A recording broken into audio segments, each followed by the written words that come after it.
the work session of the Salt Lake City Council for August 6th, 2019. We do have two closed session items that we need to discuss at this point, so I will look for a motion. Mr. Chair, I move that we go into closed session for the purposes of strategy sessions to discuss pending or reasonably imminent litigation and a discussion regarding deployment of security personnel, devices, or systems. Motion by Councilmember Fowler. Is there a second? Second by Councilmember Mendenhall. Roll call this. Councilmember Wharton. Aye. Mendenhall. Aye. I am an aye. Councilmember Johnston. Aye. Is an aye. Councilmember Fowler. Aye. And Valdemoros? Huh?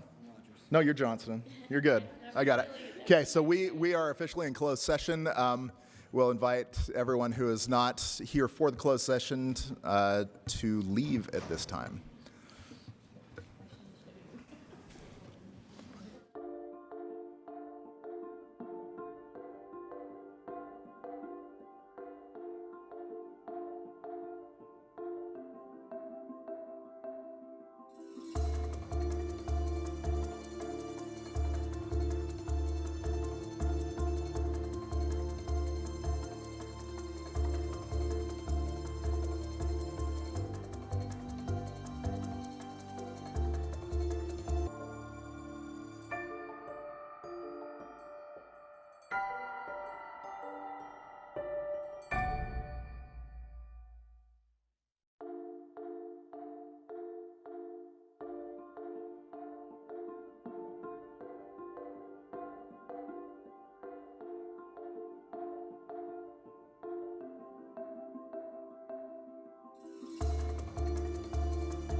advance, and it's a little easier to get tickets out to everybody. Our first year, we've done this kind of in some stages. So our first year we relied on anonymity, and we asked people to sign up online to get their tickets. And we found that that wasn't very successful. It was a little bit more of just a transaction. Sometimes people might not pick up their tickets. And you can really see in our 2017-18 season, which was our first year, we had about 43% utilization. And that was a little bit discouraging because the shows are so awesome. So what we decided to do is, in this last season, we've gone to more personal contact. We make lots of phone calls, we meet with people, and you can see we have one more show left in this season, which is Book of Mormon, but we have 78% utilization, and it makes a big difference when we have contact with people, and it's more of an experience for them. Just a quick thank you to Marilee Carter, who works in the mayor's office. Marilee and I have had to scramble on a number of occasions to try to get tickets in the hands of people, and she has been awesome at making phone calls and dropping tickets off, so I just wanted to thank her for her work on this. Cami, I wanted to just make one point of clarification on the percentages. That's the percentage, we got 100% of the tickets out, but only 43% were actually redeemed and used, and we want to make sure those tickets are used. So it's not just enough for us to make sure that we distribute them, but we want people to actually be using them. So this personal touch has really made a big difference, as you can tell. No. There'll be a picture of the kids after, like. No. We try to use our best discretion on who we partner with for the shows. Yeah, the Pride Center has been very excited about taking those tickets. Let me just give you an example. Thanks for clarifying that. So our biggest show so far has been Wicked. We had 1,000 tickets to distribute. And let me tell you, that is a lot of tickets. And we distributed all 1,000, and we had 919 people that came. Yeah. That was really awesome. Now I'll give you one that's 2 years old, so you know. For Hamilton, we had 400 tickets, the hottest ticket in town. And we gave all 400 away, and we only had 264 people use them for Hamilton. So you can see the difference in doing it over the phone and online versus, making a bunch of calls to refugee agencies and schools and making partnerships. It was really successful. And another really interesting partnership we had this year was with Pride Center and Rent. We had great success there, and Efren will talk a little bit more about that. Can I ask you a question, Mr. Chair? When you're working more directly with agencies, is there a feedback mechanism to them about the utilization of tickets distributed through those relationships? Not as a threat of punishment or that we wouldn't work with you in the future, but so they know what the utilization is. We track it pretty closely, so we ask them to, give us names and phone numbers and that kind of thing so we can track it. Efren will talk a little bit more about that and how we're improving that this year. Great. So the one thing we've learned in the past 12 months is that Arts for All is bigger than just distributing tickets. When it's just a ticket distribution program, you can see that it's not as successful. But as we've turned it into more of an experience and had lots of personal contact, it really can provide a life-changing experience for some of the kids and other people that attend. Those refugee kids were amazed that they got to see that at intermission they got to go back and see more, or they were trying to say Glinda, and it was fun and they really enjoyed it. So what we would like to do is make it more of an experience and work with lots of groups. Here's just a list of some of the groups we've worked with over the past couple of years. A lot of these are thanks to Marilee. She found a lot of these groups. And we've developed some really interesting relationships. There's one that I just want to talk about really quickly, the Other Side Academy, which is just up 200. They're awesome. They contacted me. They just wanted some stuff to donate so that their students could come and integrate themselves back into society. And we've created a partnership with them where we give them 10 tickets to every Sunday matinee, and their students earn the right to attend the shows. They send the greatest emails. And for Aladdin, they were able to earn not only a ticket to Aladdin, but they were able to bring their children. And so we had 15 of them come for that one. So that's one of those partnerships where you know you're changing some lives and helping people. Efren has just joined us as our Arts for All coordinator, and he's got some great ideas going forward. And he has dedicated time to put to this program, and so he can expand it even more. So Efren, I'll let you. Mr. Chair, could I interrupt before Efren speaks? I just want to say how excited I am that Efren is on your team. And I think I met you, Efren, back with RDT. Was it with RDT? It was with conversations about Twilight with the Arts Council. That's right. That's where it was. And I just think you bring a really wonderful, strong voice and community experience to this conversation. And clearly this program has been, I think, even with its results for this 2017-18 season, or yes, 1819, 1819. that it's growing and that it's evolving, and to have someone like Efren join your team is just so exciting, and what a compliment to the program. So I'm happy you're here. For that, shout out. I'll take it. They don't come around very often, right? Well, thank you so much for giving us the time to come here and have a conversation about what the program is.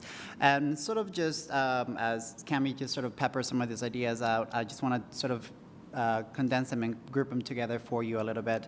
And you'll see there's a couple of bullet points, and I'll go one by one, giving you brief information on each one of them, sort of a short narrative. So right now, how I'm perceiving the partnerships is that I'm targeting them in two different stages. Stage one is instigating or initiating renewed interest about the program, because to this point, we have had old partners, but their commitment has dwindled a lot, and we just wanted to be able to reignite that excitement about what the program is and the heart of it.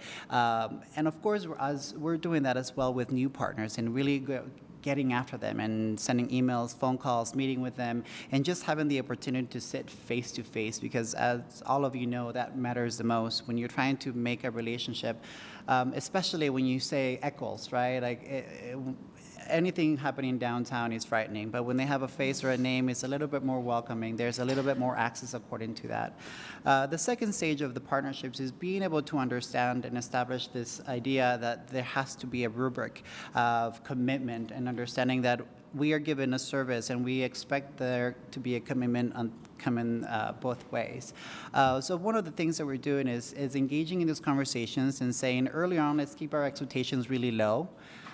Let's make sure that we succeed instead of fail, and then figure out eventually how we can garnish more comprehensive understanding of what the program can really take place.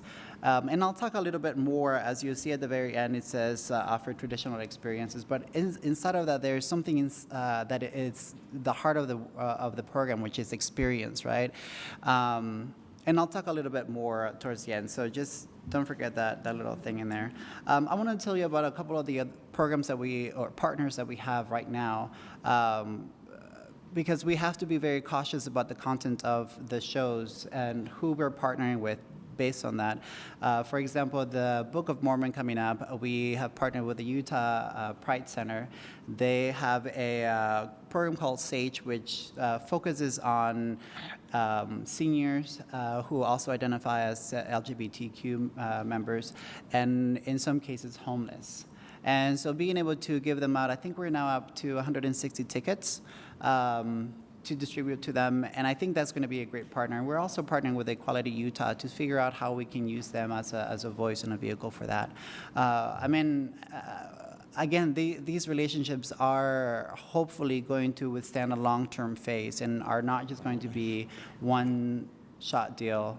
One of the other things that I wanted to talk about too is that as we're continuing to partner with the other shows, we're also looking at other organizations that are serving a varying audience. For example, the organizations that I want to share with you is Elevate Dance Company based out of Tanner Dance. Elevate Dance Company is one of the few companies down in Salt Lake City and countywide that I know at least that is actually creating a platform for people with disabilities to come and experience theater. They are taught, they produce, they perform, and those are the kind of relationships that we want to invest, because at the end of the day, we are just sort of supporting the efforts that other organizations in the city are already implementing within the community. I want to talk a little bit about qualifiers. Right now, we have them under Medicare, and SNAP program. And so we wanted to incorporate the veterans community as another community that we can reach out as a subgroup that often is considered marginalized or forgotten in the larger conversation of cultural experiences in Salt Lake City. So we're partnering with the University of Utah Veteran Service Care Center, reaching out to the VA, but we're also working with this incredible organization called VetTix, that is a national entity that is actually this is an organization that I'm looking to model its distribution of tickets after, because they have a vetting process. They have an opportunity for their system to mark down who is and who isn't using their tickets. Just all of the reporting that would answer all of the questions that we would have. That's an organization that already has a system in place that is working nationwide. One of the other components that we want to talk about that Kemi brought up is that so far the program has been focusing on distributing tickets for the Broadway series, which is, everybody wants to go see a Broadway show, but no one wants to show up, right? But we're going to switch that around. We also have the live series at the Eccles, and we really want to make sure that we're investing 50% of the time into curating an audience that will attend those shows as well. We also understand that there is a big challenge inside of that, because those are one-time hitters. It's less accessible. There's a lot less leeway in managing other people's schedules and their lives. But this is something that we're really eager to sort of enhance and participation inside of. And one of the last things that I wanted to talk about is the experience. Kami brought it up, and I feel like for me, many of you don't know that, but I worked for RDT for about 6.5 years. And in the course of those years, my arts education outreach ranged between 18 to 25,000 students a year, statewide. So for me, having an immersive experience as part of any educational outreach is imperative. That knowledge stays in your body, and I am the first person to narrate that story. There is something inside of it that when you know that you've had it inside of you and you can say that it's mine, I have seen there, I have been there, that's a story that you'll take with you forever. And that's one of the things that we're trying to integrate inside of this. Having these conversations with the community members really is about how we can manicure sessions that may perhaps in some organizations it may be classes, maybe workshops, maybe presentations or discussions. But there's a model already in place in the community that reflects what a free ticketing program is. And what I mean by that is that free ticketing programming tends to have a crack in the system that it could easily become a passive program. You give a ticket, you expect for there to be a response, but there's no follow-up, or there's no initiation, introduction, and a way of processing what you've experienced. And I think that for us, we want to stray away from that, but it won't happen unless we have these community conversations. And we really are looking at the trajectory of what access is when it comes to culture in Salt Lake City and the county as well as a whole. So if you have any questions, I'm more than happy to answer them. Were you first? Oh. I just want to say Holly just called me out on tearing up when you talked about the other side academy. I am a criminal defense attorney, and a lot of my clients go there, and I've always felt that if people are given an opportunity and a chance, then they really can change their lives around. And this is just one of the other things that help them be able to change their lives around. And I needed a feel good, so thank you for a feel good. There's been a lot of non-feel good in the world the last few days. And so having like a very good feel good it warms my heart, and I needed it. So thank you so much for all of the hard work and for recognizing. And Sarah, you've done an amazing job, I think, from recognizing how the program kind of looked when you started it and saying, well, we're not going to give up on this. We're just going to figure out a way to make it better. And you have, and you continue to do that. And I applaud you. This is a great program. And I think it's really something that has the ability of touching a lot of people's lives. So thank you. Ew. Councilmember Wharton, I'll now come to you to be the buzzkill. Yeah, I just want to express my sincere disappointment. No.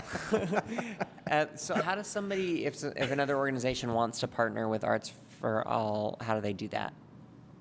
Right now, I am hunting every service organization in the city online, calling them, sending emails. But if you know of anybody, please send information. Sarah, Cami, myself. There really isn't an obstacle at this point. It's mostly an opportunity of finding a time to meet and have those conversations. And we do have a page on our website with contact info, Okay, both an good. email and a phone number. Okay, But great. we're happy to send you all that contact info as well, so you Great. have it at your fingertips. Okay, thank you. We try to really spread it around too. So we work with schools. We try to target Title I schools and work with all different organizations. Like I said, Marilee did a great job of outlining a bunch of those organizations. So we just mix it up. We don't try to hit the same organization every single time, except for smaller, like TASA where they get 10, so. Right. Councilmember Johnston? Yeah, I echo my sentiments of my colleagues. I appreciate it deeply, and the partners are great. I know it's really geared towards economic sort of equity in a lot of ways. Do we have any other demographic information about who's using them? Would you explain that more? I'm just looking at demographic information about who's using them. I know that the Title I schools, all my schools are Title I in my neighborhood, and a high percentage are students of color. But are they actually the ones who are getting to these events? I guess, do you have any information on that? So you're looking for zip codes of the ticket users? No, I'm talking about other demographics. I would say Efren's going to really help us refine and get more of that data, so we have it. But I would say, looking at the organizations that we've worked with, for example, we just gave a bunch of tickets to Salt Lake Performing Arts Academy, and that's a mix of everybody. So when I met with the principal, I explained the spirit of the program is the Title I kids, the free or reduced lunch, and I said that's who needs to get the tickets along with their families if they want them. And I think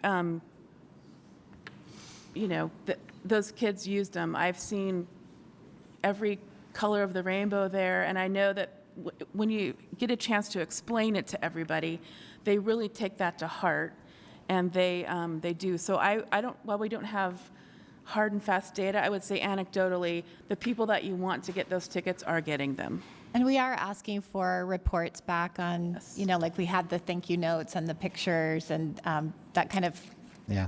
qualifies it a bit more, and Efren will be making the program so much bigger. If we do these talk back kind of ideas where you get a ticket and then you also get to go and have a discussion at intermission about what you saw, then we're connecting with those people in a way and Yeah. seeing who's using the tickets. And I think it's not anecdotally, a science.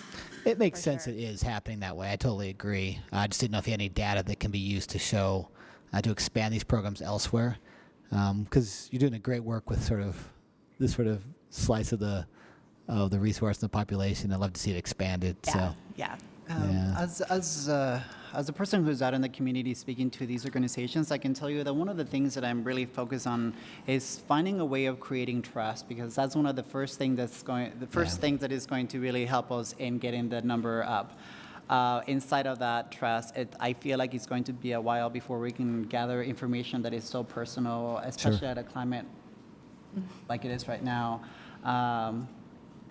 And I can tell you that as a person of color sitting here, that is also one of the things that I'm focusing on. How do I diversify the audience that is participating inside of this program, inside of this community? And I will do my best to make sure that you have concrete numbers next time, or something that you can reference at a long term. Well, I appreciate the effort. I know it's difficult, so I don't anticipate it's going to happen overnight like that. But I appreciate your work, though. Background mind, and it's That's good. Really an art right now. Sorry. All right, I don't see any other questions. One thing I did want to say is that I think, and I hesitate to say this because it shows my age and how long I've been here, but I think I'm the only current council member who actually voted for that initial program, and it's one of the more fun and more proud votes that I've made. Listening today and hearing your plan, Ephraim, and hearing what's in store only makes me more proud and more optimistic that we're going to continue. That this is going to continue. That it will continue. That we will expand it. That we will continue to serve and serve more folks. And that really is exactly why I voted for it in the first place. That is what we and I need to give a shout out to Kyle Amalfa as well, because he really championed this during his time on as the chair, and it really is a great program. What you're planning for it is even more impressive. So I just wanted to thank you for that. So, all right, thank you very much. The next item on our agenda is Capital Improvement Program projects follow-up. And if everyone can look at the clock and see that it is now 3:15 and that this is agended for 3:15. Just wanted. It's a rare thing, so I just wanted to let everyone know that hey, we've done the rare. Yeah. Okay, so we've talked about this before. Now, for those in the audience and those watching online, just to explain the process today, this will be, we've talked about CIP a number of times. What I'd like to do today is hopefully, hear from each other what our priorities are, where we want to see things go. We do not have a formal meeting tonight because of Night Out Against Crime. I know that many of our communities and community councils are going to be sponsoring those events, and so for that reason, we are working quickly to be done with our work session agenda, so that council members can be out and meet the rest of you all at your events this afternoon and evening. So, with that, we'll turn the time over to Ben to pick up where we left off. This is the third briefing on the fiscal year 2020 Capital Improvement Program, or CIP. You should all have the latest version of the funding log. The lower left-hand corner, it'll say August 1st. That is the latest version. And if anyone in the audience needs one, we have extra copies. Just raise your hand. The first section of the staff report talks about the city's unfunded capital needs. At the last briefing, the council briefly talked about the upcoming sales tax revenue bond that'll be paid off in 2021, which will free up $5.5 million of general fund dollars, the most flexible funds available. They can go to any project. And this would represent $55 million over a 10-year period, which is a significant funding opportunity. And what we have in the staff report listed, as well as shown on the big screen, is just a quick list of very large unfunded capital needs that we're aware of. The needs some are one-time, such as $25 million of capital improvements at the city cemetery. Some of them are ongoing, such as fully funding the city's fleet. And when you add all of these up, it's $100 million. And this doesn't include new constructions or major redevelopments, such as the Utah Theater and East Side Police Precinct, the Fleet Block, doing something to the Leonardo. So there are many unfunded capital needs that we wanted to give context as you think about that $5.5 million opportunity. Ben, Councilmember Fowler. it's not very nice of you to say, look, you get $5.5 million, and then say, oh, by the way, you need over $100 million. Yeah. Makes me sad. I just needed to say that.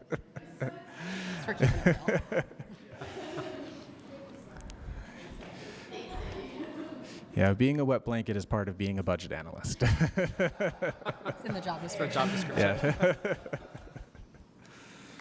So it depends how you look at it. $55 million over 10 years, you can do a lot of cool stuff, but you also have a lot of great ideas that cost more than $55 million. So we just wanted to provide that context. If you do want to have a discussion today or in the future on what to do with that money or how to use the capital facilities plan to incorporate your direction and prioritization for that money, these are some of the ideas staff has heard you talk about. Yes, Councilmember Mendenhall. I would like to ask you, Mr. Chair and Mr. Vice Chair, if we could consider after CIP, but sometime this year, having a discussion obviously separate from CIP about, yes, the 5.5 potential in 2020, but also there is quite a stack of major capital needs and ideas. And maybe we could have a broader discussion about, yes, bonding as a tool, maybe a GO bond conversation, just to see where do our priorities stack up in this list, what are the best tools for some of those top priorities, and then how do we start to roll forward? Councilmember Mendenhall, I do think that's a good idea, and that is certainly something that I'll work with James and staff on. So, but yeah, no, I do think it's a good idea. For a long time we've done our best to take a stab and fund as much as we have, but the needs far outweigh the revenue, as we know. So we do need to have that discussion. So that I appreciate you bringing that up. So the next section is project-specific updates in response to your questions from the July 16th briefing. The first item is project number 1, the Warm Springs Park. The administration clarified that just doing the dog park portion would be $27,000, and this would be for a perimeter fence and a gate. And attachment 10 is the April 2015 amenities plan for the park. It has 15 different elements that are envisioned at an estimated cost of $3 million. And I'll pull up a summary slide as well. There are 5 phases outlined in the plan, and if you have questions, I think Parks would be able to speak to it, but the dog park is one of the elements identified in this 2015 plan. Yep. So it would not be next to the historic plunge site, but it is in the park. I guess my question would be on phasing. Do they have a timeline for the other amenities to be installed? I would defer to Parks on that. Yeah, that's what I'm trying to get to. Is that I told Kristen this other seat right here was for her today. Right, Kristen? Just make yourself comfy. Thank you. Thank you for the question. There isn't currently a plan for the phasing just because of the dollar amount. And usually what we'll do is take the community's highest priorities and we'll put those to you first. But what we have found is any project that's over $1 million generally doesn't get funded. So we'll pick the highest priority and bring it to you, and it'll take as many phases as you are willing to fund. And so it's hard to give you an exact number of phasing when we don't know how much funding we'll get in each calendar year.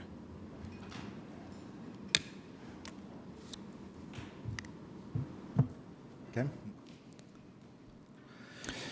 Go ahead, Councilmember Wharton.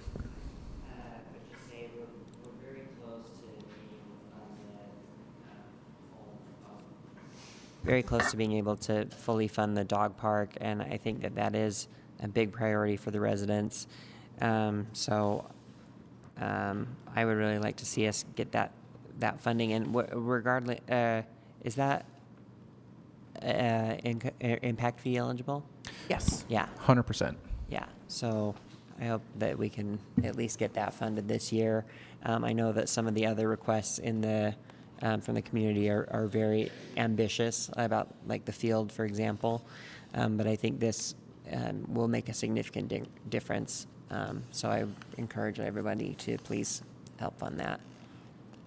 Okay, so what I want to do at this point, since we've talked about a lot of these items, some of these items that we've talked about are funded, some are not funded, and some, like Chris, the one that Chris just mentioned, is partially funded. What I want to start with is if we can have staff pull up their Excel sheet. What I want to do, just so that we can start narrowing the list down a little bit, let's look at items that have not received any funding recommendations, and if there are items there that council members would like to be considered, now is the time to raise those. Because of the fact that we don't have, there's obviously not enough money, I'm going to ask that we limit our requests of unfunded items to 2. I mean, it would be nice just to say, hey, all of this stuff's important. I want it on the list. That's not realistic. So, and we're starting with the items that are not funded at all, not the items that are partially funded. Does that make sense? Mm-hmm. So on our sheet, it would start on page 8. Mr. Chair, Yes. can we just jump right in? Yeah. Okay. So if everyone would take a look at number 42, which is on page 10, the Lindsay Gardens concession stand. If you remember, this was before us last year as part of the improvements to Lindsay Gardens. We funded the walkway so that you could get from the top of the park to the bottom without falling down. I would ask that, given the increase in available CIP or impact fee funds, that we shift items number 6. Okay, so I'm going to stop you real quick. Okay. So before we start shifting money, Okay. let's build the list. Okay. And then we can talk about where to get the money from. Okay. Does that make sense? Sure. Okay. So I want that on the list. Okay. So line 42 would be added. So on our unfunded list, we'd have line 42. And that's the only thing that I will be asking for. So I'm putting all my chips in for the concession stand. Great. Okay. That's right. Snow cone. I don't want any. Hot dogs. Yeah, that's How right. about nacho sauce? Probably, yeah. Yeah, they can borrow the nacho machine. Okay. So from the Chris council office. wants line 42. Councilmember Fowler, 41, please. line 41. And do you want to tell us what that one is? Yeah, so this is the McClellan Shared Street Phase 2 improvements. As everyone is aware, a couple of years ago, I think, Aaron's community came together for a CIP and did the McClellan Trail going north. This extends it into my neighborhood going south. It would be through 2100 to Sugarmont, making improvements along McClellan. And this is the second year in a row that my community has put in a CIP application for this, and the second year in a row that it has not been funded. It's wildly supported throughout the community, and I've received a ton of emails, and in fact, it's an area that I frequent often because I walk from my house over to 2100 and would like to be able to walk safer along along that street. So I would be pushing very adamantly to fund this this project. I do have a quick question for Parks, or Streets, or whoever, I don't know. Is this at all eligible for impact fees? Because right now it's a request out of the general fund, Yeah. 41. The project application didn't say if it was eligible for impact fees. The improvements, it looks like some of it could be eligible, but it does not appear that all of it would be. So Okay. we would need an analysis. Okay, and I'll just keep it in the general funds. I just wanted to see, there's some question about increased impact fees and if we can shift things around. But 41, go McClellan Street. We can get that analysis for the meeting on the 20th. Okay. Councilmember Mendenhall. Number 34. So does rescope what does rescope mean on this list in terms of money? We often use the term recapture. Rescope means Okay. it was already appropriated, and this is a proposed new use. Okay. So 34 is my request. And then I wonder on the very last one, 34 administration, do you have any update on Fayette Avenue parking and parklet improvements? That's the bottom of the list. Number 54. This project description was requested from admin and is pending. Do we Aaron, know? I have a question on 34. Yeah. So you're just looking to rescope that 127,000? Are you looking at the mayor also recommends 730 in general fund dollars for this project? Yes, both. So the total of 857,968. Yeah, and the line number, I'm sorry, we jumped to page 8 and beyond, Right. and I think the earlier, that 738 is up in the funded section. Yeah. So I didn't touch it. Yeah, number 22. Okay. All right. While everyone else is thinking, I am going to add line 37, which is Wasatch Hollow access and amenity improvements. A few years ago, the council set aside funds with the county to acquire Wasatch Hollow and create a usable open space as well as the park. For the past couple of years, the neighborhood's been working to look at adding 2 pedestrian access points. Right now, there's 1 access point into the wild area, or the natural area. I mean, one legal one. One legal one, correct. And then you have other fenced off places. But the problem is you have a dangerous issue there because there's only one way in and one way out. The police department has talked about, their concerns with the safety there, that there's not another exit. So one of the requests there would be to create that additional pedestrian area. My other request would be right above that item, right above it, 36, Yale Crest Historic District signage. The neighborhood, so Keep Yale Crest has applied for $52,000 to have some neighborhood-specific local historic district signage. So those would be my items. Mr. Chair, I have one more, but I've only had one. Yep. Number 47. 47? Yeah. Okay. So this request is for $343,000. This area is an area, and maybe John and Streets knows where it's at, but it's sort of in the line between Mill Creek and Salt Lake City, and has been neglected for a while because they will call and maybe not get a plow because somebody says, no, you're in Mill Creek, and then they call Mill Creek and somebody says, no, you're in Salt Lake City, and they have no curb and gutter. And the funny thing is we redid that road like right up until this like line where people think the boundary is for Mill Creek, and so there's like curb and gutter and sidewalk and complete streets like a block away from them. Because they feel like they're in this no man's land, and it's probably a block or so long. I mean, I would like for us to at least put it on the list, please. Aldemoros. Item 44, Jordan River Boat Access Ramp at North Temple. Okay. Like us to consider that one. Yeah, and I wanted to do that one as well, but I noted that it's impact fee eligible, and I'm just wondering if that is something that we're looking at. We will be looking at that. We're going to be looking at all sources of funding when we get to that on any of these items. So, yeah, great. for sure. So I'm going to put your initials by that too, James. Great. Okay. And just for clarification, which number was that? Number 44. 44, okay.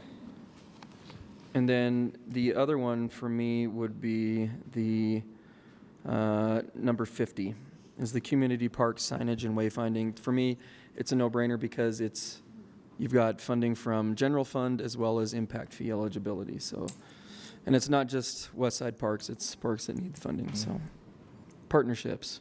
Great. And Councilmember Valdemoros, did you have another, or was that the one that you were mostly focused on? Okay. Great. Okay. Councilmember Johnston. I believe you talked about the North Temple boat launch. That's a good one for me as well. The second one is... Which one is that?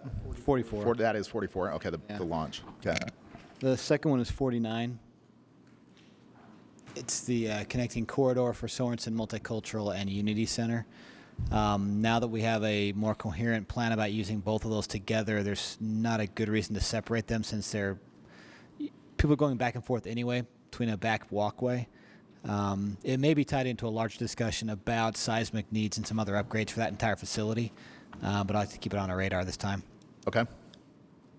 All right. So I'm just trying to write this stuff down.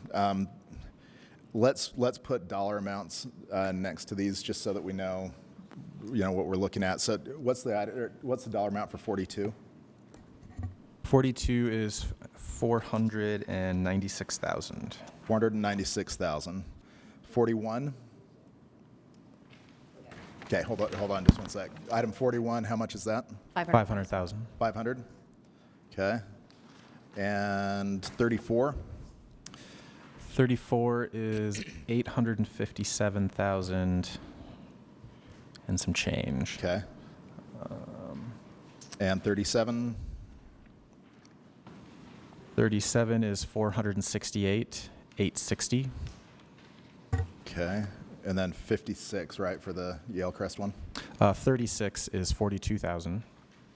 42,000. Okay. 40 54, or let's see, 47. 47 is 343,500. And 44. 44, 217,340. And 49. 49, 875,500. Okay. 50, And 50.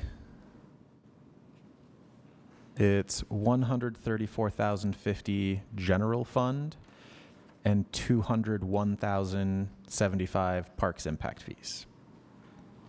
Okay. All right.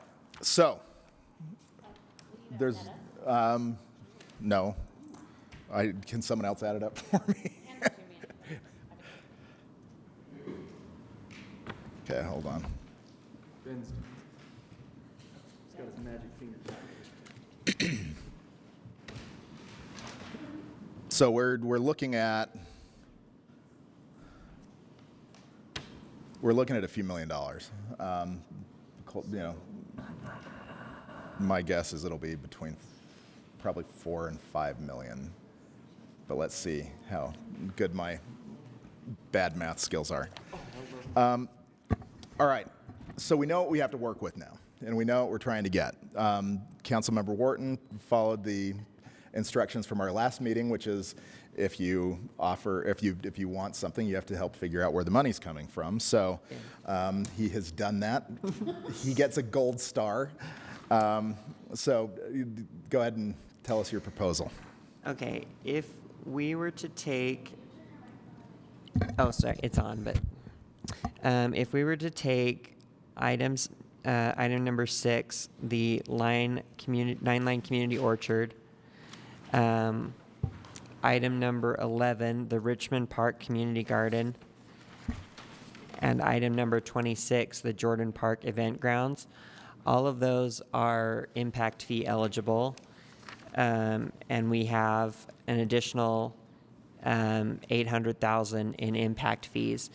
If you add those up, that gives, so if we shift those to impact fees instead of general fund dollars, that gives 476,104, leaving a funding gap of only 19,896, and I would ask that we use. We currently have 289,367 in police officer vacancy savings. I would ask that we fund the other 20,000 from that. Okay. Okay. Great ideas. Now you're going to hate me when I tell you something else. Fine. So now what I want to do is hear where else we can take money from. So using your formula that you just created, because what I would hate to do is just have the first thing off the list. We take what is the low-hanging fruit and we fund the first thing, and then we don't do the rest. So if you're okay with this, and I mean it's your idea, so don't think that I'm trying to steal it all away, but let's now create a separate line. We can have that 476,104, and then the police officer savings. We'll keep that as kind of the contingent account that we'll build up to try to reach the amount necessary for the items that we funded here. Is that fair? Yes. Okay. I have a backup plan too on the police. Okay. Would you like me to tell you that now? Yes. Oh yeah, or should I not say now? Because I won't you're take it gonna away. steal it? I'm not going to steal it. This is for all of us. Mr. Chair, for me also, it'd be helpful to know how much in impact fee eligibility spending we've got. So the available balance of parks impact fees, not counting what is already proposed in CIP, is just over $3.4 million. Yeah. Okay. Approved. The amount of projects that the council just identified is a little over $3 million. Not all of them are eligible for parks impact fees. Several of them are.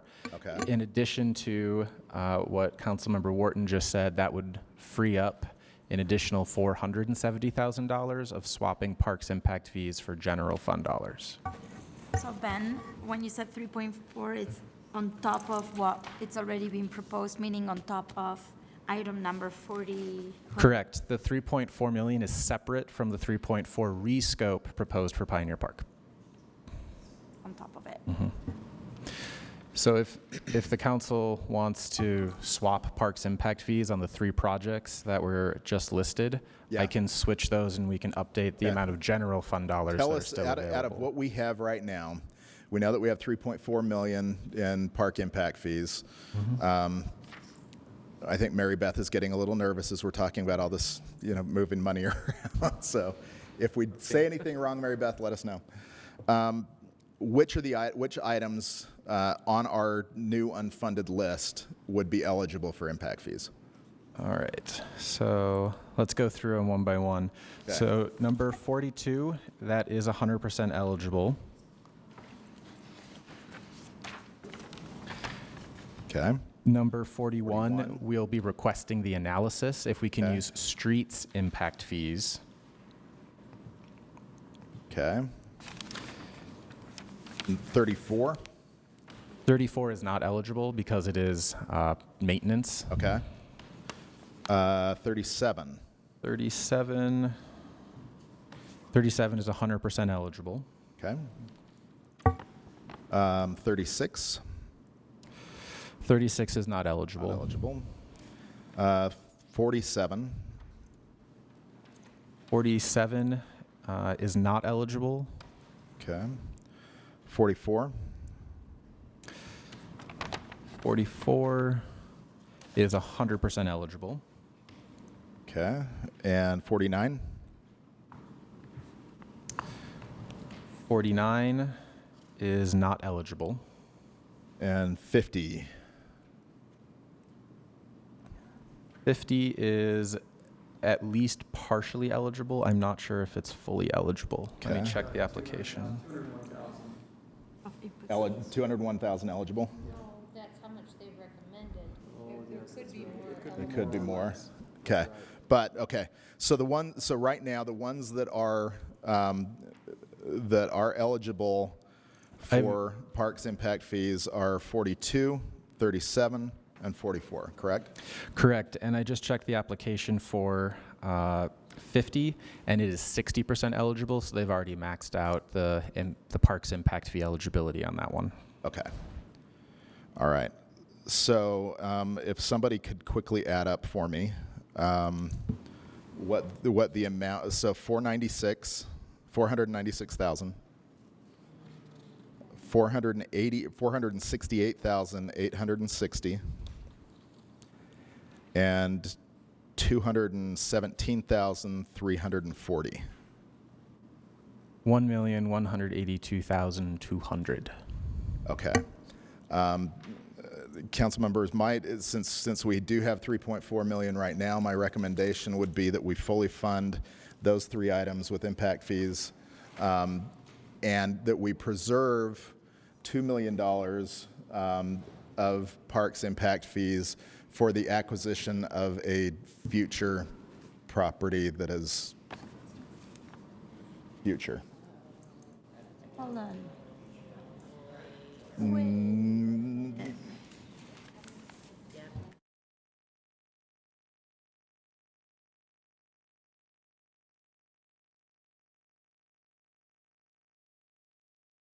Hey, can I throw another option out? No, we have not spent. So we haven't spent anything. But of the $3.4 million, we need to preserve $2 million of that. So we don't have fully $3.4 million to work with. Mr. Chair? Yes. I think that maybe it was 2 weeks ago, I can't remember, some other time we had a CIP meeting, number 19 came up as a potential source, and I think the council had questions about that funding at this point. Yeah. Okay. Maybe we So should talk that about was the $1.5 million for elevators, Escalators. or escalators in the Leonardo, right? Mm-hmm. Okay. So if that item was not funded, that would also open up $1.5 million, but that would be general fund. That would be the general fund. That wouldn't be part of. That's not impact fee eligible, correct? Okay. Okay. So my hope is, as we're trying to narrow this list, would be, the items that we can use impact fee funds for, that we do that, as long as it doesn't have a negative impact on what the future planning is. Yes. Yes, Kirsten, or Kristen, do you want to come up?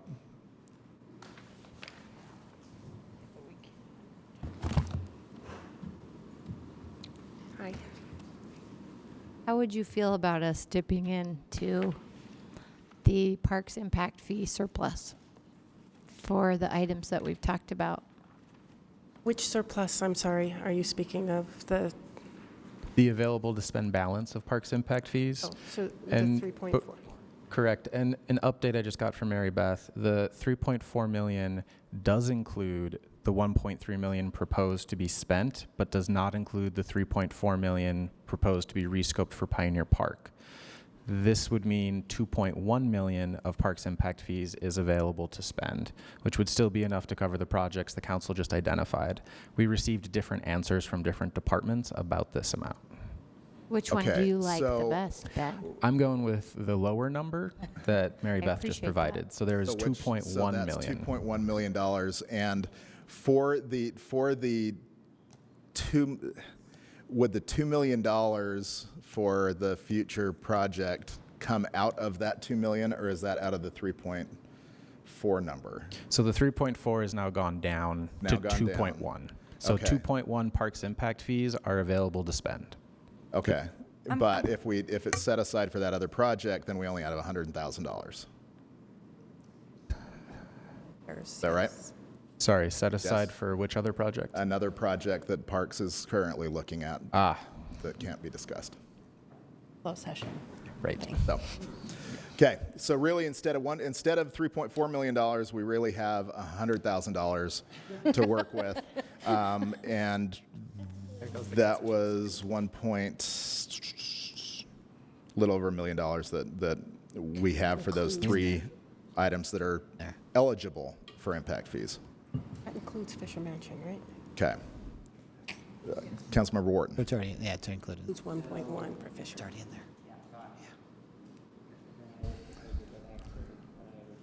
Okay, so, yeah, no, you're good. So what Councilmember Wharton has, so he has pulled up 476,104 from the items that he identified. Councilmember Mendenhall, I'm taking that as a proposal that we look at that 1.5 million. Am I understanding you correctly? Should I do a straw poll to see if there's interest? Yes. Might need to I'm repeat still- it a little more. Well, first off, let's straw poll Chris's Let's clarify it proposal again. first. Hold Tell us what you wanted to do, Chris. Just So I wanted to shift items 6, 11, and 26 from general funds to impact fees. And that was, those three projects total $476,104. And put that towards the Lindsay Gardens improvements. That would leave a gap of $19,896, and I would propose to fund that gap from police officer vacancy savings, okay. which currently has 289,367, and then there's a backup plan that Okay. I'm not going to tell you until the end. So fair enough.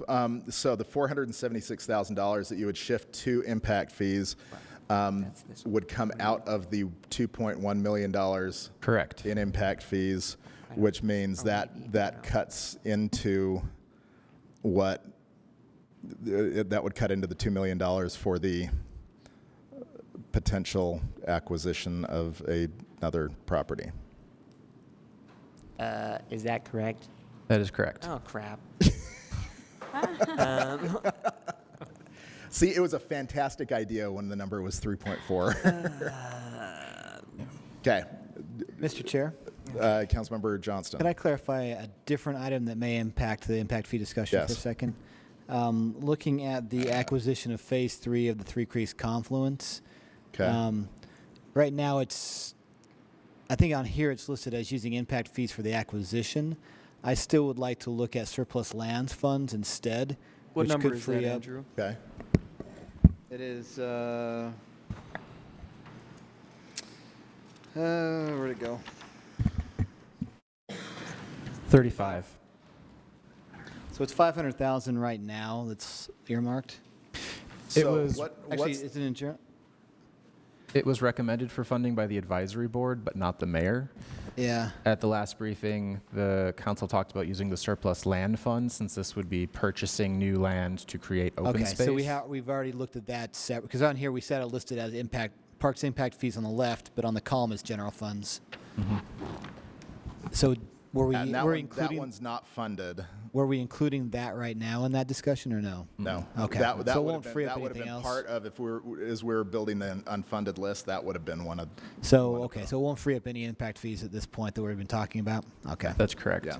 And the balance of the surplus land fund is $1.1 million currently. I would still advocate to do that for that number. Number 35, use surplus lands funds. Okay, so that brings me to another question. On the surplus land funds, are there any items on here, or have you already spent that money? So what I would caution in using the surplus land fund, 1.1 million is actually a pretty low balance for that. And we use about $200,000 a year from that each year to provide maintenance for the properties that we own. If you were to take that down by half, we'd have 2.5 years worth of funding to maintain our property. So unless we were selling something else, So is that we'd part? be depleting So that. is that part of the CIP? You're using funding. You're using CIP funding for maintenance. No, the Okay. surplus land That would be account. surplus land. Got it. Okay. Sorry, I didn't mean you're to good. not You're be good. You're clear good. about that. You're good. Okay. So now let's go to Councilmember Mendenhall for her straw poll. What's the funding source for surplus land? Land sales. Land sales. Disposition- So it's disposition. one-time money, And how much- one-time revenues. How much do we usually bring in a year? That number, it fluctuates, and it just depends on if we've sold property or disposed of property. So every year it's different. Yeah. Let's sell some stuff. Just kidding. Yeah. Okay, I want to propose a straw poll on item 19. Okay. So item 19 is the It's the install new escalators at the old library, and I appreciated Ben's update on our packet about this one at the bottom of page 2. It talks about under B, a multi-tenant plan, and I wondered, my question to my straw poll is, if this happens, if a multi-tenant plan proceeds, would the administration situate those contracts to include any building improvements that might be necessary to house multiple tenants? Go ahead, Ann. I mean, first I would say, I think it will be, not having that functioning is going to create a challenge in us bringing in good tenants to begin with, if that escalator is not functioning appropriately. That's one of the reasons that this is such a high priority this year, is because we do know that there's a desire, I think, throughout the city from both the administration and the council to make a shift at the Leo. And in order for us to do that, that building being safe and functional is a big part of being able to attract tenants. I think the fact that, I don't know if my peers have heard about this, but I haven't heard anything about, in the form of a briefing or a small group meeting, about the plan moving forward with the Leonardo. And so at this point, this is the most information I have. And I wanted to ask if the city, if the city has covered any expenses such as public utility bills on behalf of the Leonardo that should have been covered by the Leonardo. I don't know the answer to that offhand, but we are in the middle of doing a study to look at what it would take to make that building a multi-tenant building. We're in the process of that right now, and when we have that information, we will come back to council and provide a briefing on that to give you additional information on what that would take to make that happen. So in past years, I think even before you were here, there have been some reports and accounts of the city covering expenses that the Leonardo was contractually obliged to cover. And so part of my reluctance to fund 1.5 million for escalators in a building that I don't know the future plans for, that I believe we've already covered some expenses that were supposed to be covered by the Leonardo themselves. That's part of my reluctance. Attachment 9 lists an ongoing benefit to the Leonardo. It's $200,000 of unpaid utility bills that are on a $1,000 a month payment plan to pay back. This information was from, I think, a year ago, so there could be updates, but I believe that's what you're referring to. Hi, David. Mr. Chair, just a little bit of information I was just provided that I thought would be helpful to the conversation. So it is the administration's intent that the Leonardo pay back that which the city has covered, which you are correct, council member. We have started issuing collection notices to the Leonardo in addition to the payment plan. What's that total amount? I don't know offhand, but we could get that information. Okay. Is it attached to attachment 9? Is that what we're looking at, where they owe? Let's see.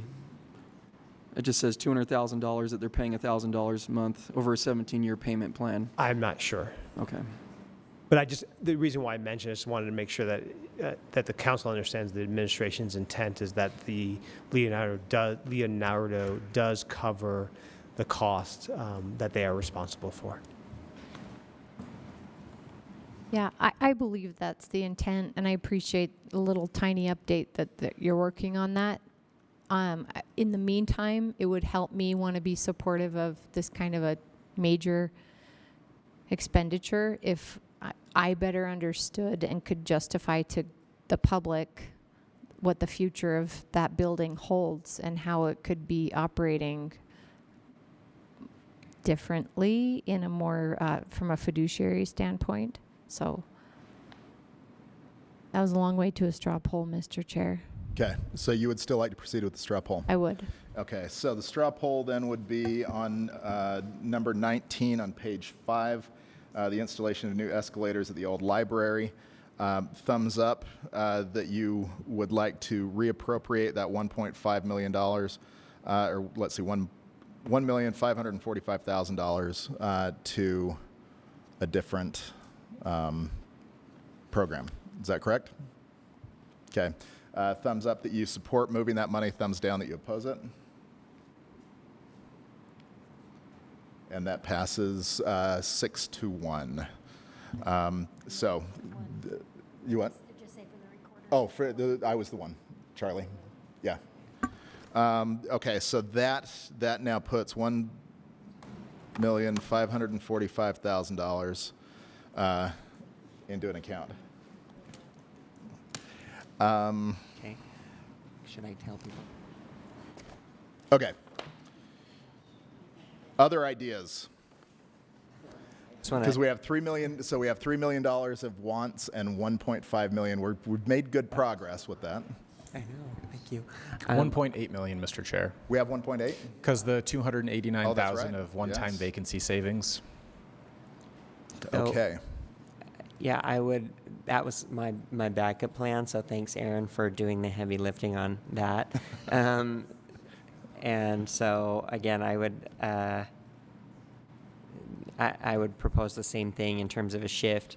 I'd also note, and I think I can confirm this between now and the next meeting, that I think the community has raised over 10,000 to add to the project. So if we can't cover the extra 19,000, This is item 42? Okay. Can I ask a then we question? may be able to do that Okay. with the community if we Okay. can get the 470,000. Okay. Councilmember Fowler. Can I ask about number 23? And I think Anna brought this up at one of our meetings Oh, yeah. about the playground Pioneer in Park. Pioneer Park. There's $246,000 that's budgeted right now for it, and I mean, we're redoing the park, it seems. I don't know. I remember we had talked about perhaps not funding that project and moving that project to somewhere else. I don't know. I would support that, Yeah, but and that actually jumped out. I was thinking the same thing because we, on item 33, we have $3,445,000 for the rescope of Pioneer Park. Councilmember or Valdemoros, do you want to make a straw poll? Sure. Okay. I would like to straw poll that we shift the $246,000 out of the general funds for Pioneer Park playground replacement back to the general fund. Okay. Is that right? Yep. Okay. That's right. To the CIP general.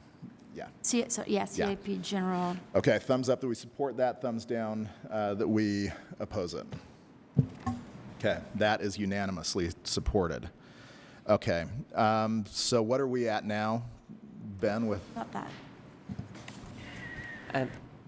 I meant to ask for a straw poll on mine. I'm sorry. On number 42.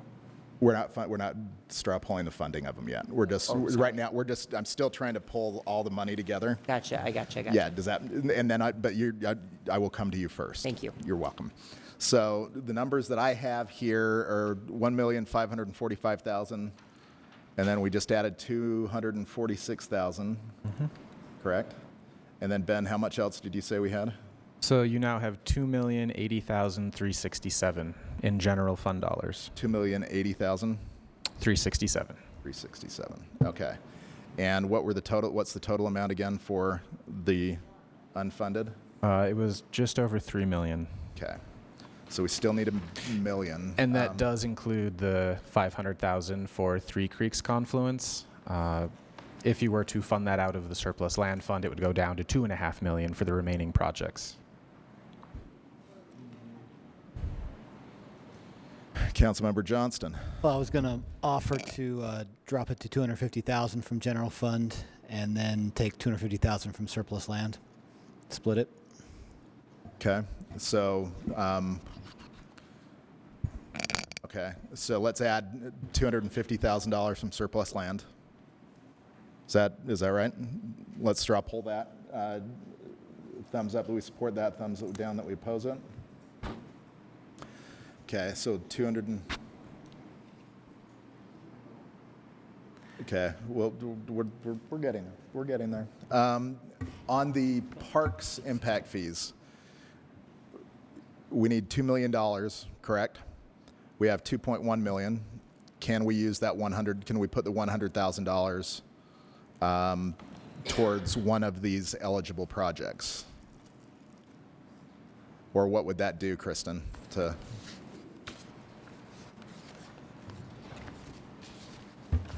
That's the unallocated budget that we currently have, so. So we'd be safe in taking that $100,000 and okay. Okay. Great, thank you. Mr. Chair, that was a rough estimate. I'm trying to calculate the exact amount for that 2.1 because there is some change there. Okay. Above or below? So Positive change or negative change? 1, 3, Can't tell. 1.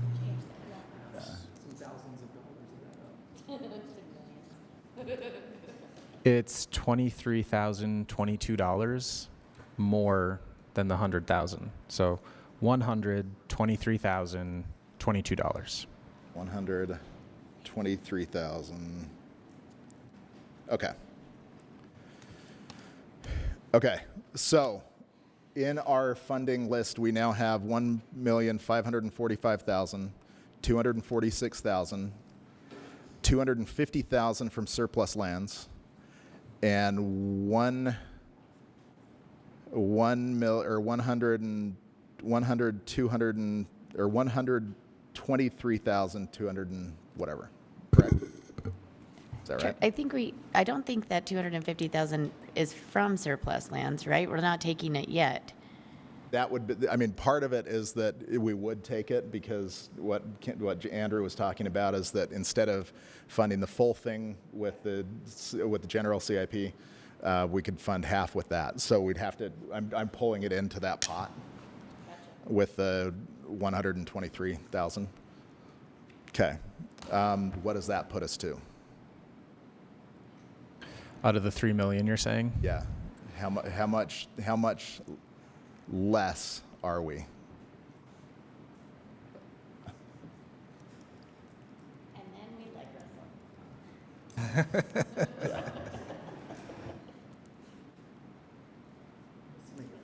Russell. So you're about 2.25.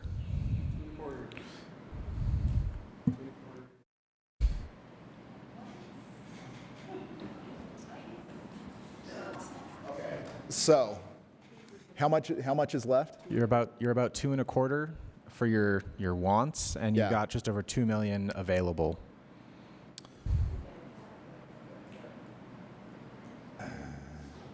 Okay, 250,000 is what we need, right? Jennifer, Yes? how angry would you be if we bumped the 250,000 from surplus lands to $500,000? I mean, the reality of the situation is we're going to have to sell something, and we're going to have to get real about the fact that if we're going to continue to acquire things and build new things, we're going to have to get rid of some of the stuff that we have. I mean, we have to have a real conversation about the fact that needs are always greater than resources. So, Oh my gosh. All right. we might have to let something go that we love and would love to keep, but Sure. Didn't we just vote to sell a piece of street 2 meetings ago? Yeah. It was $10. I don't think it's so. probably not 500,000. $10. I feel confident. $10. So, Hold on 1 sec. Cindy had A piece of information, of course, you can use general fund money. You can put that anytime into, this is interesting, isn't it? Into the maintenance, because it's the city's responsibility to maintain all of those properties. So absolutely, one option is selling. The other option is using another funding source. But yes, we can't just keep buying new things and not facing the piper, huh? Okay. Just need to figure out how to replenish that fund. Thank you, Cindy, Okay. for that. And Mr. Chair, Councilmember Rogers. that's why I didn't vote on the surplus land account. I mean, we're having these conversations about all of these city-owned properties, whether it's Warm Springs or Fisher Mansion or the 400 North LDS former chapel, or we're looking at Fleet Block. I mean, the list goes on and on. So it makes me extremely nervous that we're only doing 200,000 allocation really for every 2 years for maintaining these properties. That's nothing. I mean, there's no reason why our properties are like that, right? So I do not feel comfortable touching the surplus land unless we replenish it from general funds. Okay. Councilmember Fowler. Yeah, I mean, I think that Jen brings up a really good point, and it would, I can have my mind changed when good points are brought up, and you bring up a good point on that. And it begs for a larger discussion, a larger policy discussion. Okay. Councilmember Mendenhall. When you say we're going to have to sell something, it reminds me of the 1,000 or so properties that we have that we're barely accounting for. So glad that you're bringing this up.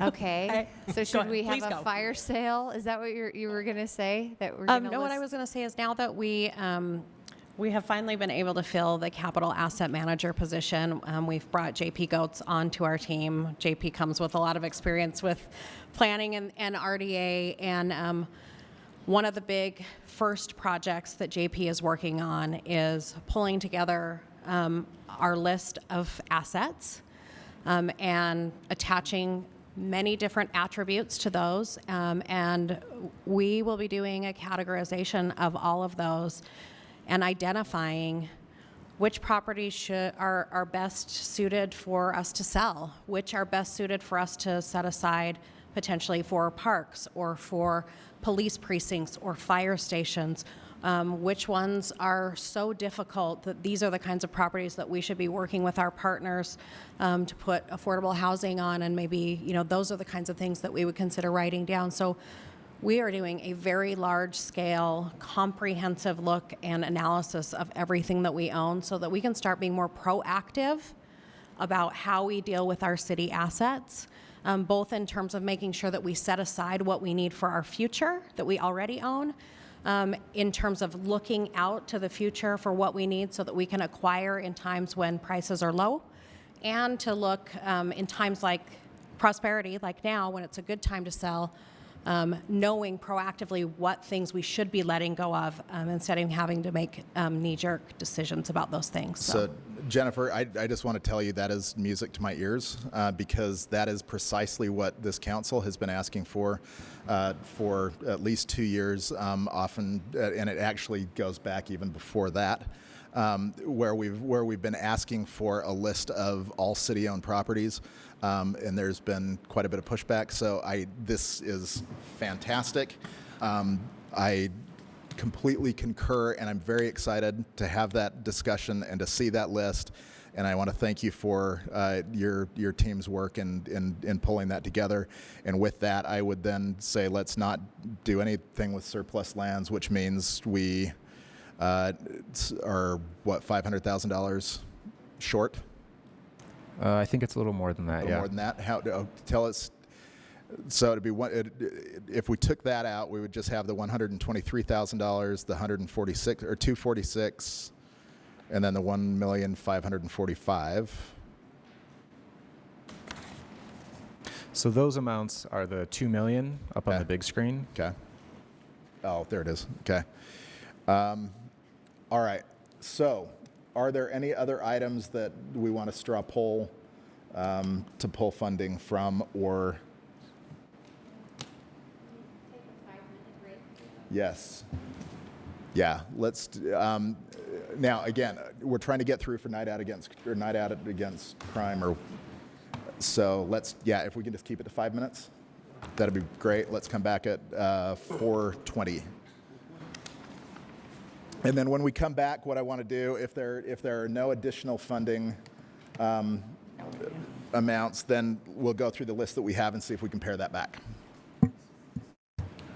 That's okay. It's very confusing. There's a lot of conversations. Well, let's see where it kind of all lands, because Should we talk to Mary Beth and make sure we're? yeah, because this is really shifted from where it started. Like it's going in the right direction. Surplus going saved. I was like literally starting to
Councilmember Fowler for a proposal, and then Councilmember Johnston for a proposal.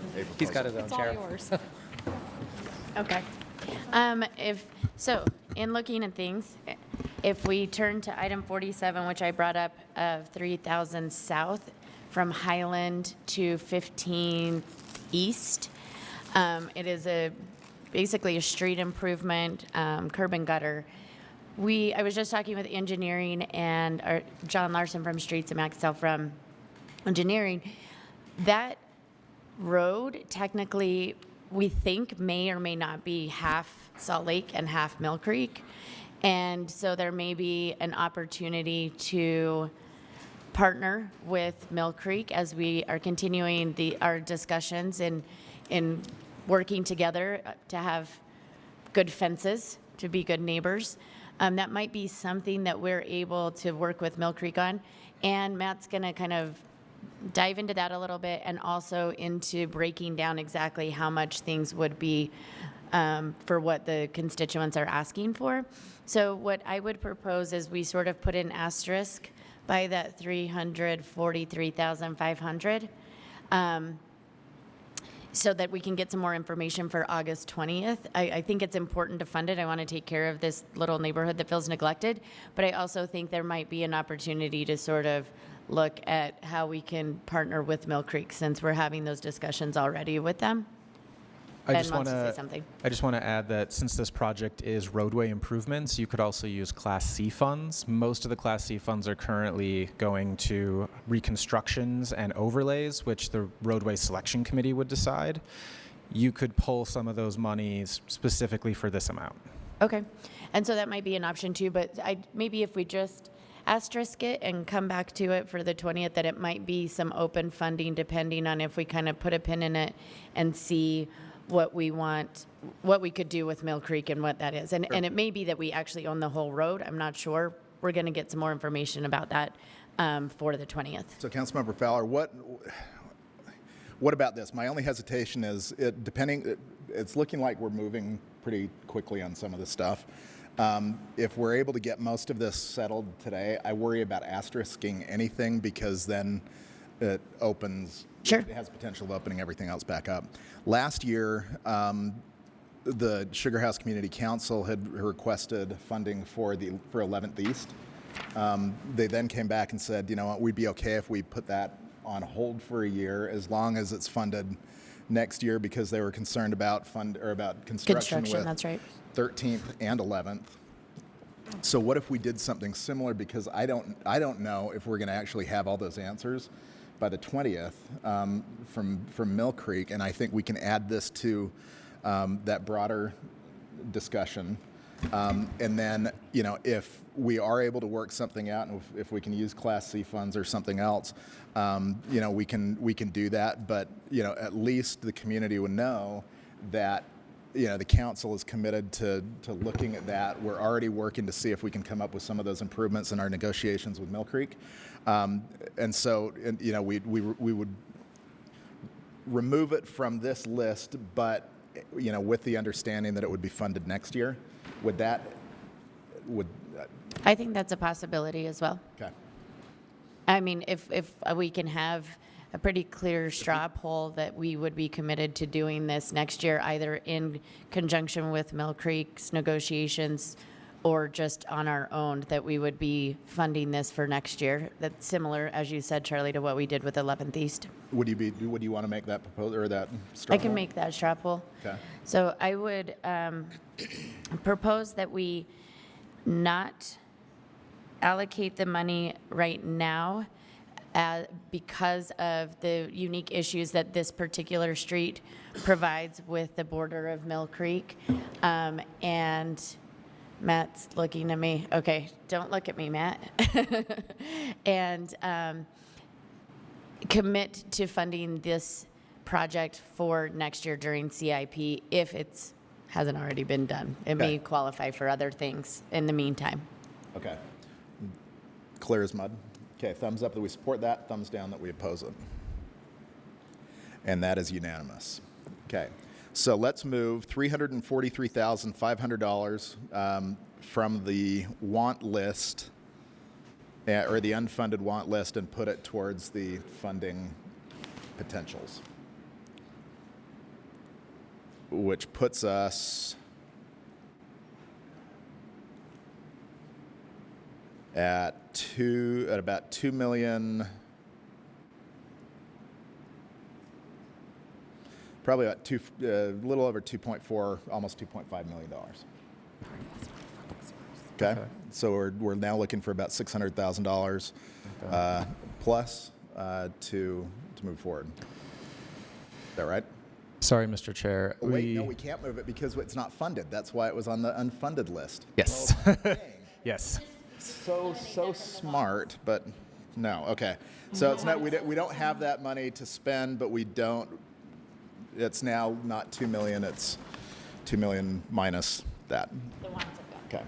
We also need to add back in the 500,000 for the Three Creeks Confluence Park, because that was previously coming from the surplus land fund, and then it was from available to spend impact fees, but now neither of those are available based on the discussion.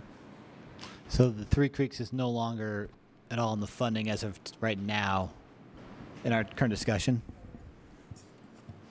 So the Three Creeks is no longer funded through any of those in our current discussion, if I'm reading this right. All right. That's correct, if you're not using the surplus land fund or the park's impact fees. Yeah.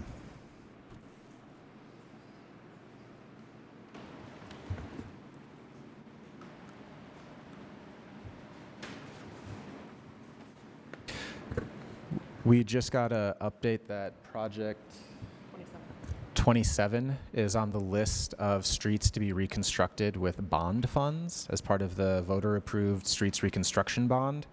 We're trying to get an update if that's the first bond issuance. It would be in 2022. So if the council wanted to use bond funding for that project, it would free up the 220,000 that's currently proposed in this round of CIP. And how? So that would slow down the project. It would be a 2-year delay. Councilmember Fowler, that's your district.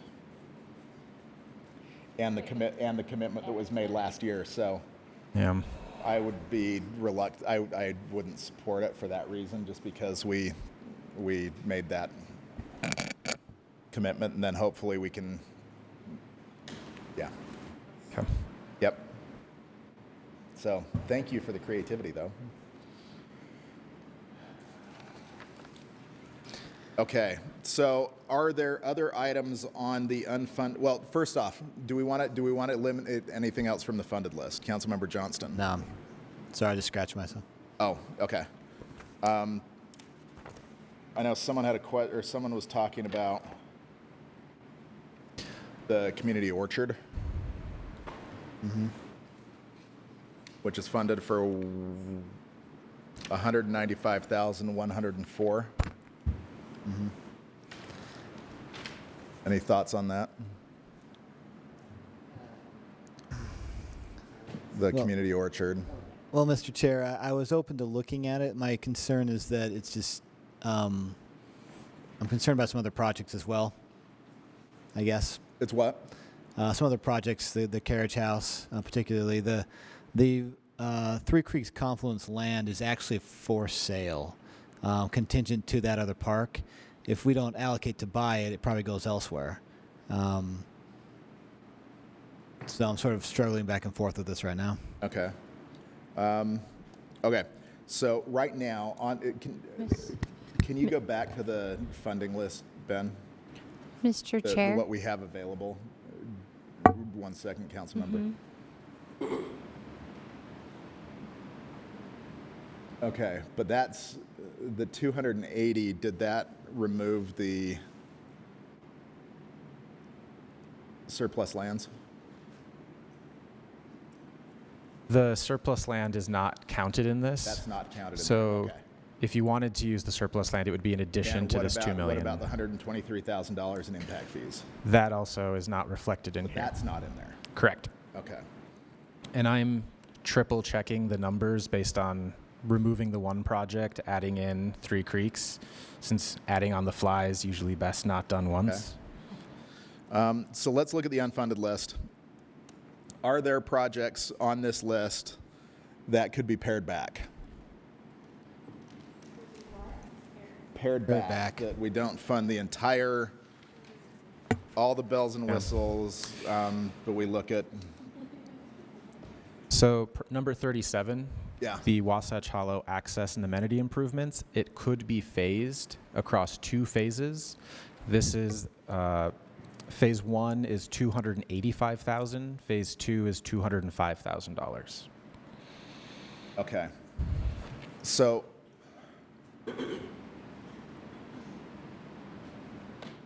Okay. So that can be phased.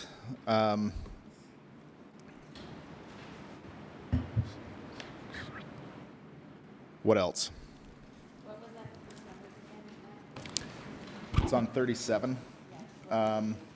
So it's in the project description as well. Phase 1 and phase 2, the blue font in the bottom of that box. It's $285,066 for phase 1.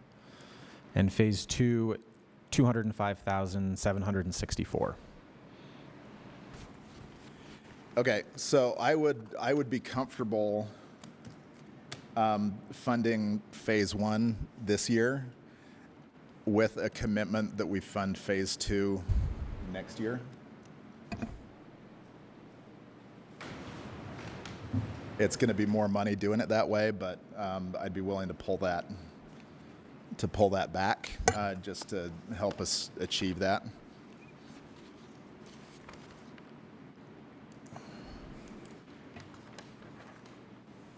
Any thoughts? If we can straw poll that, just so that we know that there's a full commit, that there is the commitment next year, like 11th East. I know that this does cut into, our ability to fund stuff next year, but that happens. So, thumbs up that we fund the first phase of item 37, $285,066 for 2 pedestrian access points, new bridge and stairs at Wasatch Hollow, and that we fund $205,764 next year. Thumbs up that we support that, thumbs down that we oppose it. Great, and that is unanimous. Okay, so that one is off the list. Chris, is there anything in yours that could be pared back or phased? I did ask, and there's not, because the main cost on mine is laying the utility line to get to the concession stand. So like the size of the stand doesn't matter that much. And then this also, Kristen was informing me, even though we funded the sidewalks last year, a portion of this would also finish the paving of the sidewalks, and so and then it has to be they have to pour the concrete to build the stand on. So in other words, so no. Sorry, no. Okay. I didn't know if you wanted a detailed explanation or. Okay, no, you're good. So let's do that. Why don't you make a straw poll recommendation? Fully fund it? Just to fully fund it? Yes, I would like to make a straw poll that we fully fund it. So the motion would be for line 42. The amount is $496,000 that we fully fund that impact portion with this, or with. Let's do. Oh, it's general fund from Wait, Mr. the Chair, escalator. can we go back and identify the funding again, just so I know exactly where Chris is looking to pull it from?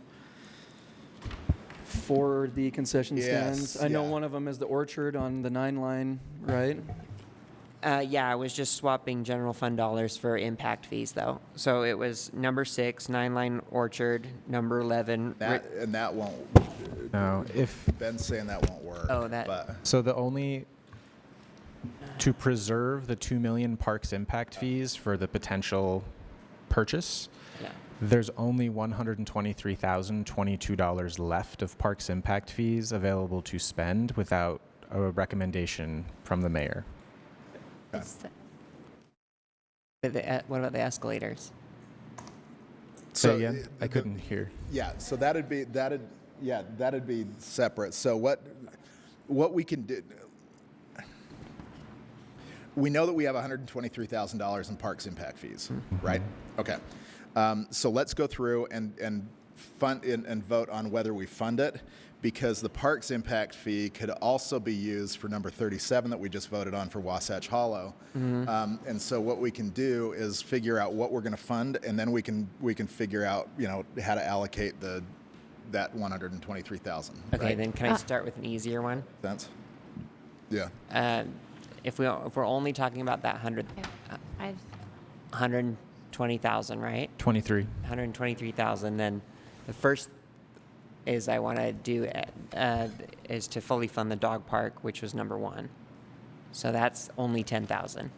It's actually a little less. It's 9,251 It's 9,000. Well, for the Warm Springs Dog Park. Here's the thing, though. Yeah. The $496,000, we can vote if you want it. Let's vote on funding all of it. Okay. We can then, you know, however we allocate, or you know, we have staff allocate the impact fee. They can reconcile that. But because we do have, how much do we have left? Can you pull that other one? It's the 2,080,000. But we just voted to take, what was the? For number 37. No, 285,066 is what we just voted on funding. So that we'd have to pull that from. We need to start subtracting out of that 2,080,000. Yes. Yes.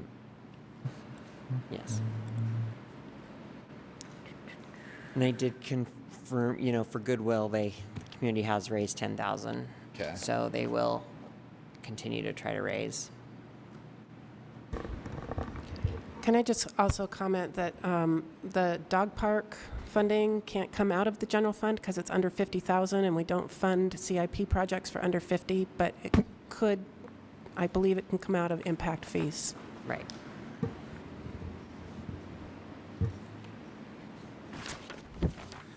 Okay, so Councilmember Wharton's straw poll is that we fund line 42, the $496,000. Thumbs up that we support that funding, thumbs down that we oppose it. Where's the funding coming from? This general fund? Is that what we're looking I mean, we only, because we only have 123,000 from, so it's coming from that 1.796,381. So we're looking at roughly $300,000 coming from general fund, Yes. right? Coming from that general, the CIP general. Right. Fund. Yeah. James, didn't you used to play Avenues baseball? I did not play Avenues baseball. He swam. Well, didn't you live adjacent Lindsay to it? Park was ravaged by me, so yes, I'm very familiar with it. Okay, so we do have a straw poll. Thumbs up that we support that funding, thumbs down that we oppose it. Still trying to figure out where you got the funding from, to be honest with you. Me too. It's from the escalator. Yeah. It's from the Okay, thumbs up. 146,000. That's why we built that pot earlier. Yeah. So that we can start funding from it. So we're going to have a discussion afterwards about what's not going to be funded for other proposals. That's what we're going through right now. I have a couple more proposals. Okay. for Yeah, that's the question. If you have unfunding. other proposals that may compete for it, do we need to touch that first? Sorry?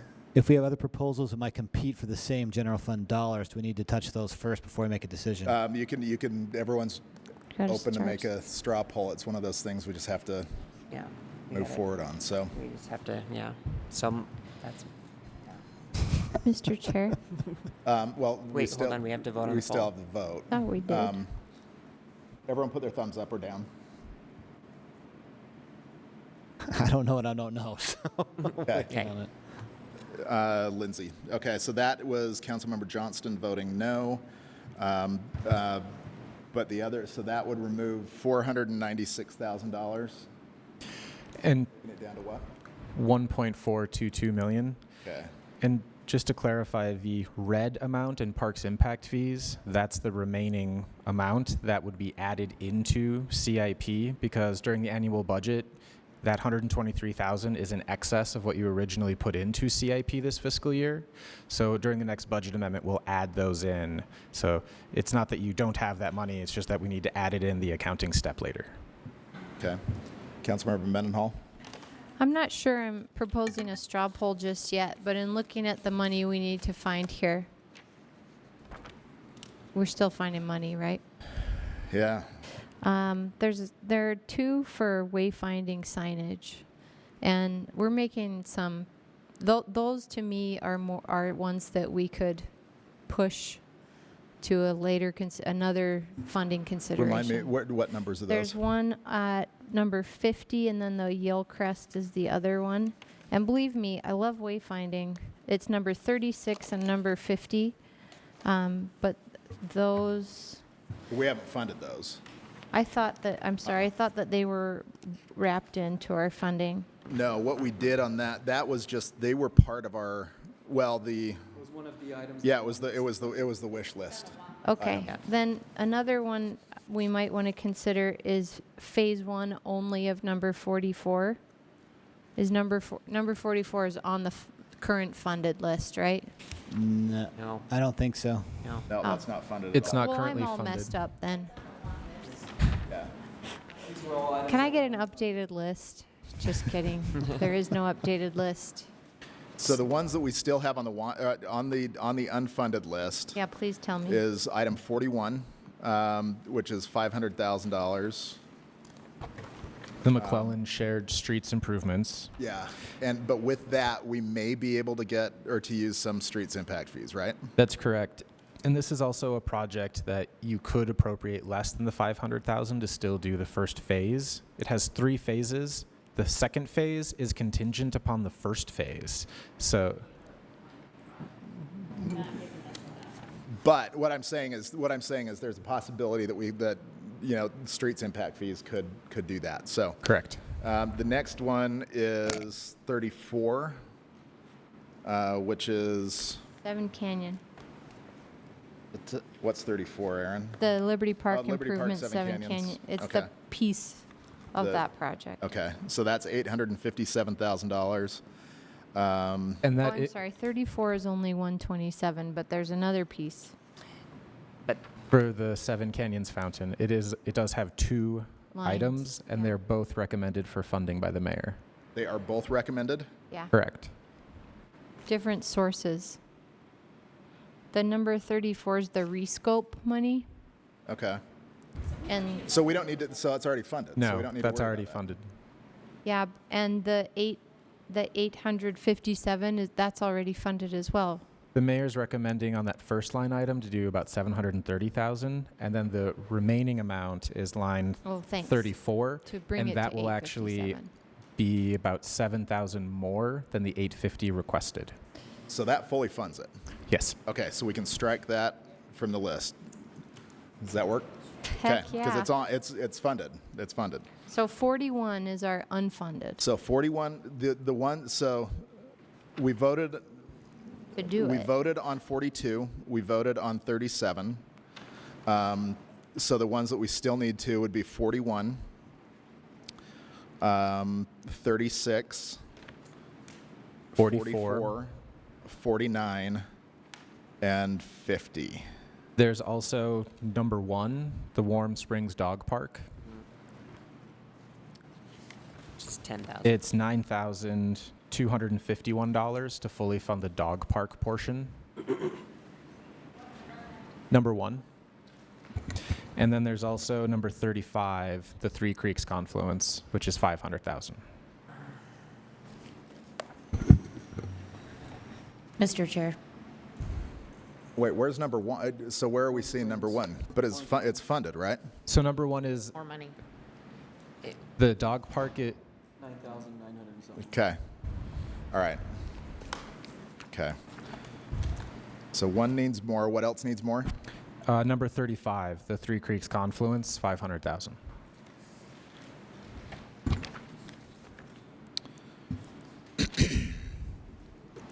Okay.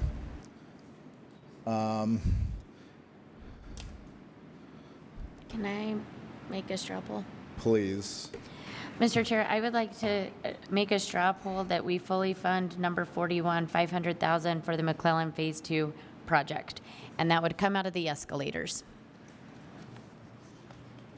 Okay. I'm just trying to add the additional requests up.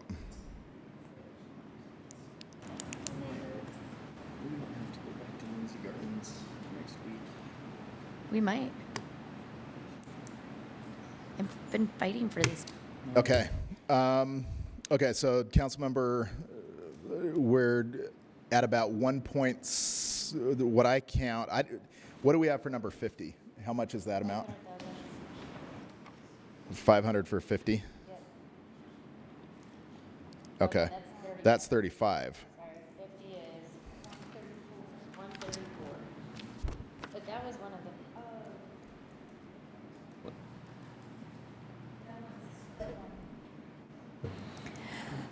Can I go back to my straw poll? Yeah, hold on just one sec. The impact fees on that one, we aren't funding, right? So on number 50, the 201 isn't being proposed, but the It's 130. in the want list. But it hasn't been funded It yet. hasn't been funded yet, but yeah, it's in the, So we're really looking at the total. Right. Mr. Chair, yeah. I'd be willing to look at the Three Creeks Confluence $500,000 and maybe move it to a separate discussion out of the CIP discussion right now. To do what? To move it out of CIP? Yeah, and have it in a different discussion. Okay. Okay. Councilmember Fowler had a straw poll first before I come to that one, but then. Yeah. But since that straw poll actually removes a project, does anyone have an issue with removing that? And that is what? That's number 35? I'm willing to look at a different funding source for it rather than the general fund. That's why I'm willing to remove it from this discussion itself. Okay. Give me an idea of what you're looking at. What kind of funding source? Well, we still have surplus lands, but there's some complicating factors with it. I'm not saying we do it that way, but I'm willing to look at it through another avenue in order to look at some other things here. So, Councilmember Mendenhall? Well, my concern is that this isn't a project that we can, this is acquisition of privately owned property. So do we lose the opportunity by punting this for another discussion that we don't have a plan for? yeah, the question, Mr. Chair, is if we're looking at using another funding source for it, when could we get back to this and what would be the process there? Okay. Okay. I think we've invested a ton of money in this Confluence Park, and this building is phase 3, obviously. It's a major part of an investment we're deep into at this point, so I'm nervous to lose the opportunity to acquire that property. Mm-hmm. And Let's hold off pulling it from the list yet. Let's see how far we get, and then Sure. we can figure Yeah, it out. Mr. Chair, I was just going to suggest maybe we just leave it on the list, not take it off until Yeah. we find funding source for next week. Councilmember Fowler? Your straw poll. I would propose that we fully fund project number 41 McClellan Phase 2A for the 500,000. Okay. And just a question about the poll. And then if it then became eligible for some streets funding, Then that could come back and fund something else. Okay. And we'll have that for the 20th. We will have that? Okay. Okay. Okay, so thumbs up that we support that, thumbs down that we oppose it. Okay. And that is unanimous. It's 5 o'clock for anybody who has I know. Yeah, I got it. community events. What do you guys want to do? We have $922,000 remaining. We have item number 1 for $10,000. Well, let's see. Let's just do that one automatically. Just throw in So that. fund. Okay, so Fund Warm Springs. do the Warm Springs one. So that takes us to 912. Excuse me, that has to come out of impact fees. That has to? Yeah. Okay. So it'll come out of that 123,000 that we were going to allocate somewhere? Okay. So we have items 44, 49, 50, and 35, right? And 36. Council Chair, Yes. the proposal on item number 50 for the community signage, it could be phased. We could do less. The reason it's split the way it is because we would be replacing signs that are already existing that are old and dilapidated. And the impact fee signs are the new signs. But if that amount were lowered, we would just do less signs.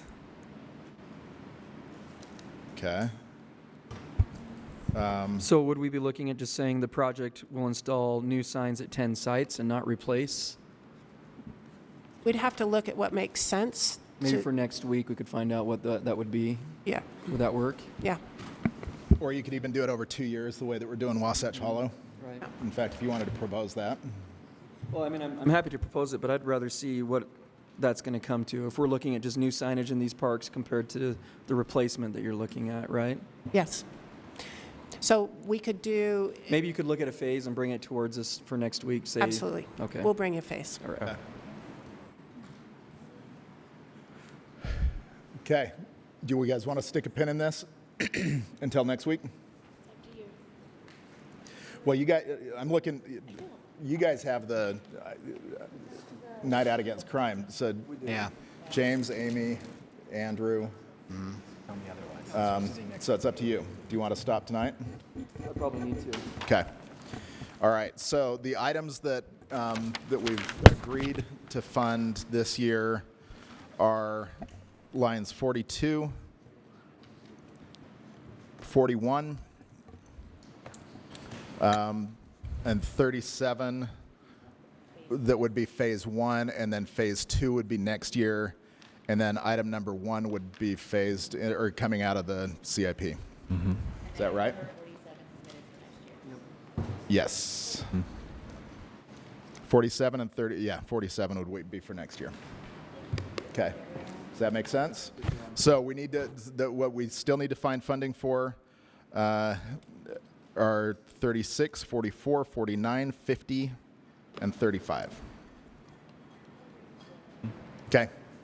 All right. With that, announcements from the executive director. Okay.